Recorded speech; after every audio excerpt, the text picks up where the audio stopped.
వదిలిపెట్టా అనే మాట కూడా నేను విజ్ఞప్తి చేస్తా ఉన్నా. తప్పే చేయనప్పుడు ఎవరిని అయ్యకు కూడా భయపడం. ఏం చేసుకుంటావో చేసుకొని మోడీకే చెప్పినాం ఈ చిట్టినాయుడు ఎంత మనకనే మాట నేను విజ్ఞప్తి చేస్తా ఉన్నా. మోడీకే చెప్పినాం ఏం చేసుకుంటావో చేసుకోపురా భయ, గీడంతా నాకు అర్థం కాదు, గింతంత తోడు ఏదో అడిమారి గుడి దెబ్బలు ఆయన పోయి కూర్చున్నాడు అలా. ఇక ఆవుతలేడు, ఇక ఆడికెళ్ళి నేనేం చేశాను, పొడుగు అయిపోయినా పెద్దోన్న అయిపోయినా కూలగొడతా. మా సవితక్క కట 3 కొడుకులకు 3 బిల్డింగ్లు ఉన్నాయట. యాడున్నాయో చెప్పురా భయ్, మేమే దగ్గరుండి కెమెరాలు పెట్టి మేమే కూలగొడతాం. ఫామ్ హౌజులు మా సవితక్క బిడ్డకు కూడా ఉందట, మరిగా అది కూడా చూపెడితే అది కూడా కూలగొడతాం. ఇంకొక మాట అంటున్నాం, ముఖ్యమంత్రి గారు మాట్లాడితే పేరు తీసుకుంటా కూలగొడతా అంటున్నావు, నీ ఇష్టం, మాకు అభ్యంతరం లేదు. కానీ దయచేసి నేను ఒక విజ్ఞప్తి ముఖ్యమంత్రి గారికి చేసేది, రేవంత్ రెడ్డి నీ కళ్ళు చల్లబడతాయి అనుకుంటే మా దగ్గర ఉన్న బిల్డింగ్లకో వాటికో వీటికో కులగొట్టినాకైనా నువ్వు శాంతిస్తావు అనుకుంటే బరాబర్ కులగొట్టు. కానీ ఆడికి బంద్ చేయి, ఆడికి కులగొట్టుడు బంద్ చేయి, పేదోళ్ళ కడుపుల కొట్టుడు బంద్ చేయి. మా ఇల్లు కులగొడితే నీ కడుపు చల్లబడుతుంది అనుకుంటే మా ఈ కులగొట్టు, ఆడికి ఆపేయి. పేదవాళ్ళకి మాత్రం కులగొట్టుడు దయచేసి ముట్టుకోకు. ఎందుకంటే ఇవాళ బాధ అనిపిస్తున్నది. ఓదికేమో రైతుల గోస ఇక్కడ ఇట్లున్నది ఊళ్ళల్లో.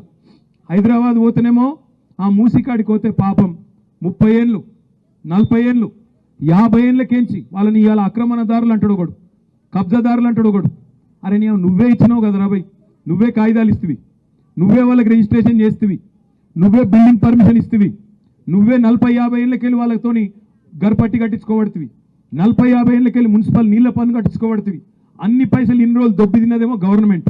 ఇప్పుడేమో వాళ్ళు పేదవాళ్ళందరినీ పట్టుకొని ఇగో వీళ్ళు గరీబ్ గాళ్ళు, వీళ్ళకి ఏ దిక్కు లేదు, బుల్డోజర్ పంపిస్తా, కూలగొడతా, వీళ్ళు కబ్జాకోరులు, అది ఇదని మాట్లాడుతూ ఉన్నాడు. నేను అడుగుతా ఉన్నా రేవంత్ రెడ్డి, ముదాలు నిజంగానే నీకు చిత్తశుద్ధి ఉంటే రెడ్డికుంటలో, కొడంగల్లోని రెడ్డికుంటలో ఎక్కడనైతే నీ సొంత ఇల్లుందో అది కూడా కుంటలనే ఉంది, దమ్ముంటే దాన్ని కూలగొట్టి పేదవాళ్ళ మీదకి రా అని చెప్పి నేను సవాల్ చేస్తా ఉన్నా. మీ అన్నగాడు తిరుపతి రెడ్డి, ఆయన ఇల్లు దుర్గం చెరువు FTL ఉంది, మూలాలు దాన్ని కూలగొట్టు, దమ్ముంటే గివి కూలగొట్టు. నీకు అంతా ఇంకా కడుపు మంట చల్లారకపోతే మాకేమన్నా ఉంటే మాయి కూడా కూలగొట్టు, కానీ పేదవాళ్ళ ఇళ్ళ మీదకి పోకు అనే మాట నేను ఆయనకు విజ్ఞప్తి చేస్తా ఉన్నా. నీకు పైసలు కావాలి, కమిషన్లు కావాలి, రాహుల్ గాంధీకి పంపాలి, కుర్చీ కాపాడుకోవాలి, మాకు నీ బాధ అర్థమవుతుంది. నీకు అంతగానం పైసలు పిచ్చి ఉంటే 4 కోట్ల మంది తెలంగాణ ప్రజలం చందాలు వేసుకుంటాం, గణేష్కు చందాలు వేసుకున్నట్టు చందాలేసి నీ మొఖాన కొడతాం, కానీ పేదవాళ్ళ కడుపు కొట్టుడు బంద్ చేయనమాట. చందాలు ఇయ్యరాయండి మీరు కందుకూరులో, 5-10 రూపాయలు ఎక్కువేం కాదు. రేవంత్ రెడ్డికి 5-10 రూపాయలు ఇచ్చి ఢిల్లీ వాళ్ళ కమిషన్లు పంపుకో, నీ కుర్చీ కాపాడుకో అని చెప్పి అవసరమైతే 4 కోట్ల మంది జోలే పట్టి చందాలు అడుక్కొని ఢిల్లీకి కప్పం కట్టాలి కదా మరి ముఖ్యమంత్రి పదవి కాపాడుకోవాలంటే. అందుకే ఈ పనులన్నీ చేస్తున్నాడు. నేను ఒకటే మీ అందరికి కూడా చేసే విజ్ఞప్తి, మనం గట్టిగా ఉన్న రోజులు రేవంత్ రెడ్డి ఏమనుకుంటుండంటే ప్రజలు పిచ్చోళ్ళు ఇలా అన్నీ మర్చిపోతారు, మొదటి సంవత్సరంలో ఇవాళ లొలి పెడతారు, మళ్ళీ ఆఖరి సంవత్సరంకి వచ్చే వరకు మళ్ళీ నేను పుల్లెట్ మాటలు చెప్తా, మర్చిపోతారు. ఆయనతో పోయినసారి తులం బంగారం అన్నా, ఈసారి మా ఆడపిల్లలందరినీ కలిసి ఆయన 10 తులాల బంగారం ఇస్తా అని చెప్తా, నమ్ముతారు. ఆయనతో మళ్ళీ నాకే గుద్దుతారు అనుకుంటాను. ఇంకొక మాట చెప్తున్నాడు అందరికీ, 100 రోజుల్లో అని చెప్పినా కానీ ఆఖరి 100 రోజులలో ఇస్తా. ఇప్పుడు ఏం తొందర ఉన్నది నాకు, ఆఖరి 100 రోజులలో ఇస్తేనే ఓటు గుర్తుపెట్టుకుంటారు, ఇప్పుడెందుకు ఇవ్వాలని మాట్లాడుతున్నాడు. నేను ఒక్కటే మీ అందరికి విజ్ఞప్తి చేసేది, మా ఆడబిడ్డలకు ముఖ్యంగా తారీఖు రాసి పెట్టుకోండి. మొదలు 100 రోజులలో ఇస్తా అన్నాడు, ఆ తర్వాత ఒక్కొక్క రోజు ఎంతెంత అయితే లేట్ చేస్తుండో మొత్తం మిత్తితో సహా ఇయ్యాలి. ఒక్కొక్కరికి ఎంత బాకీ ఉన్నాడో రాసుకోండి. ముసలోళ్ళకి ఎన్ని వేలు బాకీ ఉన్నాడు, ఆడపిల్లలకి ఎన్ని తులాల బంగారం బాకీ ఉన్నాడు, రైతులకు రైతు బంధు ఎంత బకాయి ఉన్నాడు, ఇంకా ఎవరికి ఏమేమి బకాయి ఉన్నాడో రాసి పెట్టుకోండి. మొదలు పెట్టిన రోజు అడగాలి ముఖ్యమంత్రిని, ఏమయ్యా మరి 100 రోజులలో మొదలు పెడతా అన్నావు, ఇన్ని రోజులకు ఇంకా ఏం దిక్కు లేదు, అతి లేదు, గతి లేదు, ఏం సంగతి అని అడగాలి. హుషారు కావాలి, మనం ఇట్స్ పెట్టద్దు. అగో బతుకమ్మ సీరియల్ అంటుండు మా తమ్ముడు, బతుకమ్మ సీరియల్ ఎక్కడ తమ్మి, ఆయన ఇంట్లో ఉన్న సీరియల్ ఎక్కకపోతే ఆయన గొప్పోడు.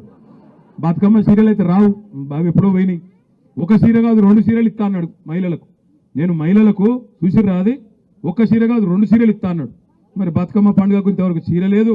ఆఖరికి ఊళ్ళల్లో బతుకమ్మ కుంటలలో నీళ్లు సాఫ్ చేసి కొద్దిగా మంచిగా చేద్దామంటే ఊళ్ళల్లో పంచాయతీలలో పైసలు కూడా లేవు. అట్లాంటి పరిస్థితి ఇవాళ ఈ రాష్ట్రంలో ఉన్నది. మీరు చూసిండ్రు సబితక్క శాసనసభలో మాట్లాడితే బర్దాష్ అయితే లేదు ఆయనకు, బర్దాష్ గాక నోటికొచ్చినట్టు అవమానించిండు. నిజంగా మా కళ్ళలో నీళ్ళు తిరిగినాయి ఆ రోజు. 4:30 గంటలు సబితక్క, సునీతక్క, కోవలక్ష్మక్క 3 ఆడబిడ్డలు మేమేమో బయట కొట్లాడుతుంటే ముగ్గురు ఆడబిడ్డలు 4:30 గంటలు నిలబడే ఉన్నారు. 4:30 గంటలు నిలబడితే మొత్తం కాళ్ళు రెక్కలు గుంజితే కూడా ఒక్క నిమిషం మైకి ఇయ్యలే. ఒక గంట దయలేనోడు ముఖ్యమంత్రి. ఆఖరికి దిక్కులేక కింద కూర్చున్నారు. పోయి కింద ఏడా అసెంబ్లీలో కింద కూలబడి ఇట్లనన్నా నిరసన చెప్తే ఇంటరేమో అని కూలబడితే ఆడబిడ్డలనే కనికరం లేకుండా, ఆడబిడ్డలు మన ఆడబిడ్డలను గౌరవించాలనే సంస్కారం లేకుండా, అందుకే ఆ రోజు అక్కన్నది, నేను ఎంతో మంది ముఖ్యమంత్రులను చూసినా, ఏ ముఖ్యమంత్రి ఉన్నా అక్కడ కేసీఆర్ ఉన్నా రాజశేఖర్ రెడ్డి ఉన్నా నన్ను ఈ పాటికి పిలిచి కూర్చోబెట్టి అమ్మా నువ్వు మాట్లాడు, నీకేం కావాలో చెప్పని చెప్పి మా బాధ ఇంటుండే. కానీ ఈ దుర్మార్గుడు, ఈ కిరాతకపు నాయకుడు మాత్రం అట్లా లేడండి. ఈ మనిషి మామూలుడు కాదు, ఈయన గుండె రాతి గుండె అని మాట్లాడింది. నేను అందుకే చెప్తా ఉన్నా, ఇట్లాంటి మనుషులకు కుక్క కాటుకు చెప్పు దెబ్బ అన్నట్టే సమాధానం చెప్పాలి తప్ప మర్యాదగా సమాధానం చెప్తే నడవదు. మేము చూస్తున్నాం అన్ని. మొన్న చూసినాం ఒక అవ్వ, నిజంగా చెప్తున్నా, ఆ తిట్లు ఇంకొక ముఖ్యమంత్రి ఇంటనైతే యాడికెళ్ళినా దుంకి చచ్చిపోతుండే. ఓ మాడుగుల పెద్ద ఆమె పేరేందో నాకు తెలియదు, కానీ మాడుగుల ఆమె మీరు చూసిరో లేదు ఆ వీడియో, ఓ ఎర్ర చీర కట్టుకుంది పెద్దమ్మ, ఏమా తిట్లు తిట్టింది. అమ్మతోటి చెప్తుంది, నన్ను తిట్టింటే నేను అన్న దుంకి అంత సత్యపిక్తుంటే ఎందుకు రాబోయ్ ఈ రాజకీయం అని. అర్రే ఏం తిట్లవి నేను అడిగిన, నాకు తెలియక, మరి గిట్లెట్లా తిట్లబట్టి ముఖ్యమంత్రి అనే భయం లేకుండా పోయింది మనోళ్ళ కంటే.